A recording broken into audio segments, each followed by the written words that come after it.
Hi, boys and girls. So I read chapters 5 and 6 today at our Google Meet in our Waiting for the Magic book. But for those of you that weren't able to make it to the Google Meet today, I was going to go ahead and reread those two chapters and record it and put it up on our Google Classroom so that you guys can still hear those two chapters.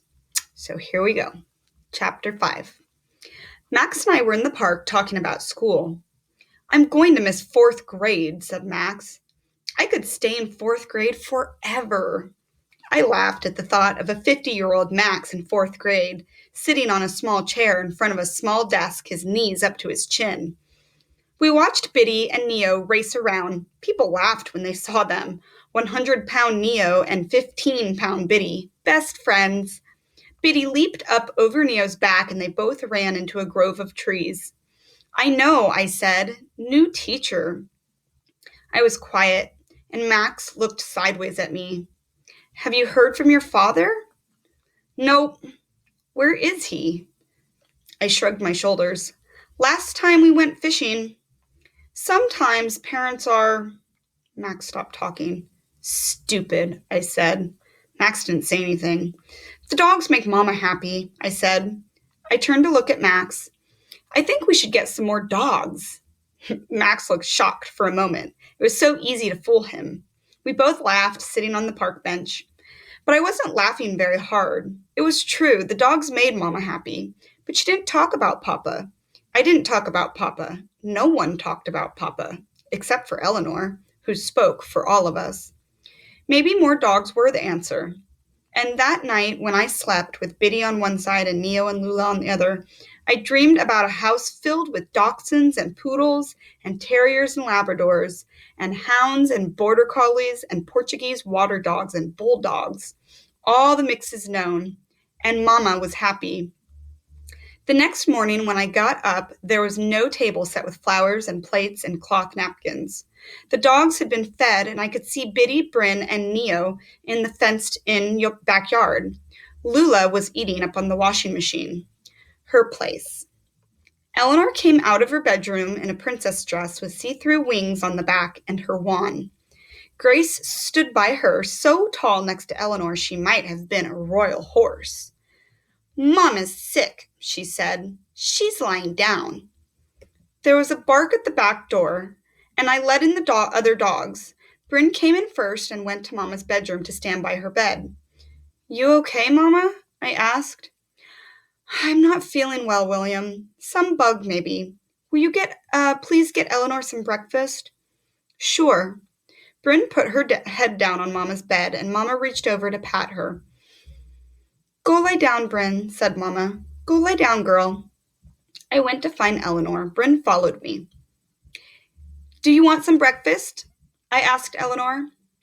"Apples with no skin," said Eleanor, "and cut up bananas dipped in cinnamon." I smiled and went into the kitchen with Eleanor. Bryn, "I wonder—" Grace, "You wonder what?" Bryn, "I just wonder." Lula, "She's going to have a baby, isn't she?"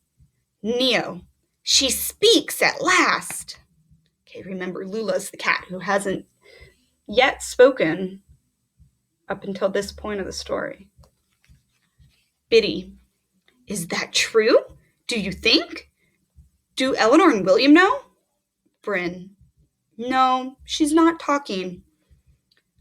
Chapter 6. Mama felt better, and her friend, Marvelous Murphy, came to visit. I don't think Marvelous was her real name. Grandfather said it wasn't, and that she had made it up, crazy woman. But Mama liked Marvelous.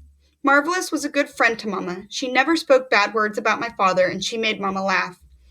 She had no children, but had 7 exotic chickens, some with strange top-knots on their heads. Some even laid colored eggs, green, blue, ivory. Marvelous was a rider of sorts, grandfather's words, and was wiry with the personality of a nervous whippet, also grandfather's words.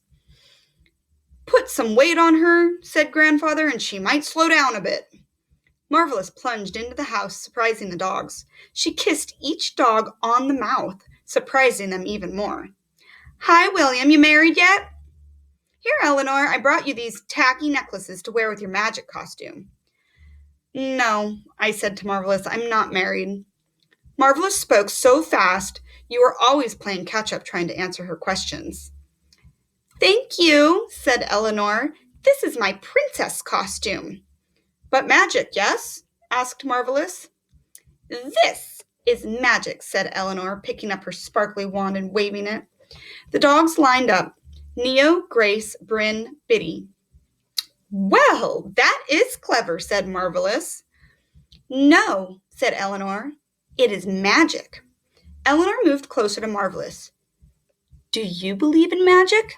She asked. Well, I believe in the magic of my own writing, said Marvelous. Bryn snorted. Eleanor looked at her. Bryn, that's rubbish. Neo, how do you know? Bryn, I lived with a writer once. Writing is not magic, only hard work. My writer said that the ones who taught it was magic never wrote anything good. Biddy, spent their time waiting for magic instead of writing. Chapter 7. We're going to stop right there, boys and girls. Okay, I will read the next couple chapters, maybe at tomorrow's Google Meet. Otherwise, I will put them on the Google Classroom. If you guys have any questions or comments on the book, please post them in the comment section of our Google Classroom. Bye, boys and girls.